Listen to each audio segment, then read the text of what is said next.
What's happening, guys? Griz here, and I am doing what could possibly be my last gameplay commentary before Battlefield 4, maybe? I don't know, I might do one right before it comes out, but I do have access to the beta, and that comes out a couple days before the actual game does, so I'll most likely just kick it off with a Battlefield 4 commentary. But that's about a month away, and what I'm doing today is, since it looks like it may be my last one, I figured I'd do the Ultimate Tryhard class. Assault class, obviously, as it's highly regarded as the most powerful class in the game. M16A3 suppressed with a Rex secondary, although I do not use it in any of the clips in here. It is definitely what I consider to be the best secondary. And yeah, assault class. So I got my med kit and my defibs, and we're gonna do some work. Now, oh, that slippery recon Afghan gym. The reason why I call it the Ultimate Tryhard class is obviously the assault class. M16A3 is pretty much the god gun, and the suppressor makes you that silent assassin as I creep up and get my revenge here on old Jim. Now, a lot of people might argue with me and say that the heavy barrel is better than the suppressor, and I don't necessarily disagree with you, but it all comes down to personal preference when you're in that slot, and I like to use the suppressor, especially on Domavon Peak, because you can really sneak around guys and get the drop on them pretty good. Now, like I said, it's pretty much the Ultimate Tryhard class. The only thing you can't do is take on armor and vehicles, which sort of brings me to my next topic here. Battlefield 4 balancing. I think that I heard that the assaults will have C4. If that's correct, or if that's not correct, let me know. But I think I heard assaults have C4, or maybe it was recon, I'm not sure. But if that's true, then the assault class definitely may be the OP class once again in Battlefield 4. And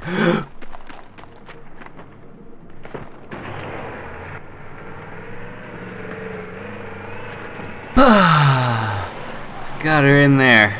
Sweet. And I roll it down onto the path like a glove. But yeah, Battlefield 4 balancing. If the assaults have C4, then what can't you do with the assault class? And so do you guys think that will make the assault class the OP class once again in Battlefield 4?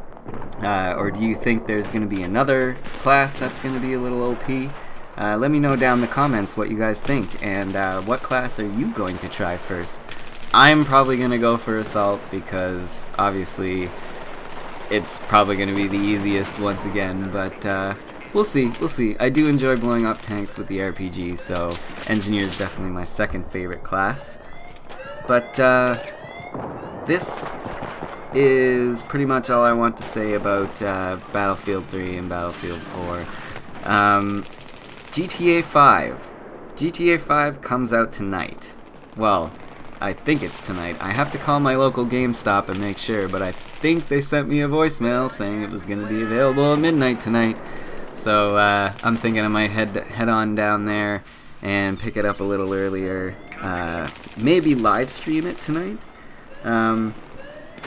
We'll see. Every time I go to a midnight release, I always say that I'm never going to go to another one because I hate standing in line for, like, I feel like such a tool standing in line, like, you know, at a mall that's actually closed outside for a video game release. But hey, you know, whatever you're into, I guess if that's what makes me happy, then that's what I'm gonna do, and that's what you guys should do too.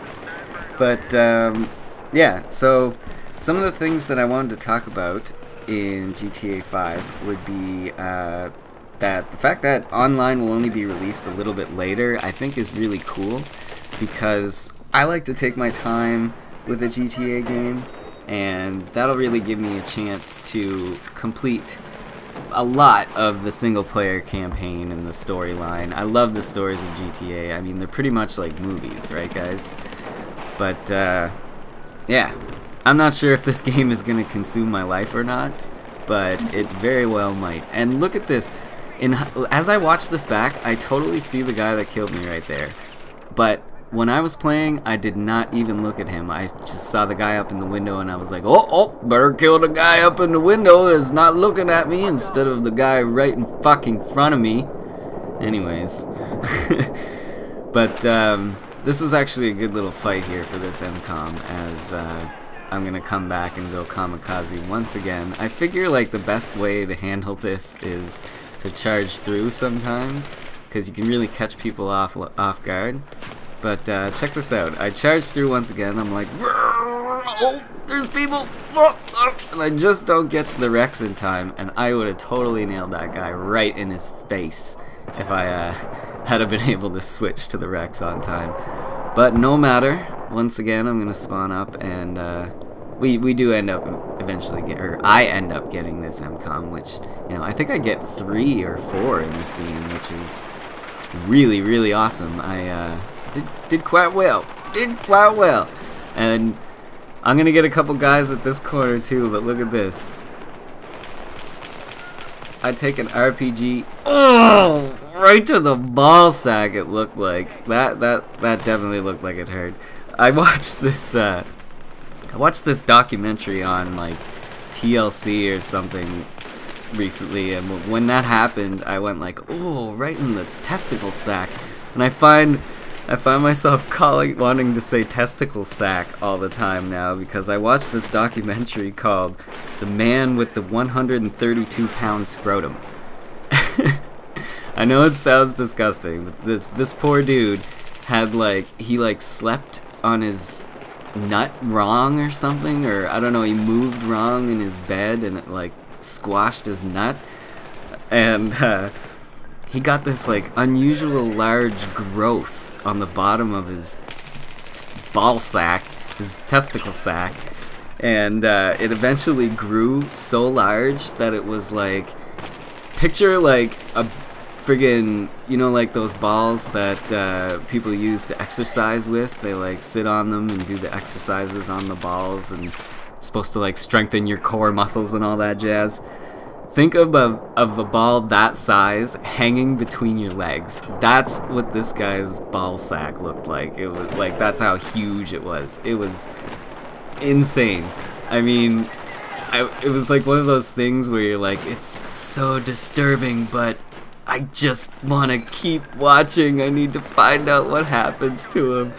And like this guy it was getting so bad that he like had to go around begging for money, like for his operation, and he started this campaign on Facebook, and people were donating money to him for his operation, because like he couldn't work, obviously. He had a friggin' exercise ball hanging between his legs, and so eventually people got mad or something, or said it was fake and that he was just a scam artist, so people stopped giving him money. It was a really sad story.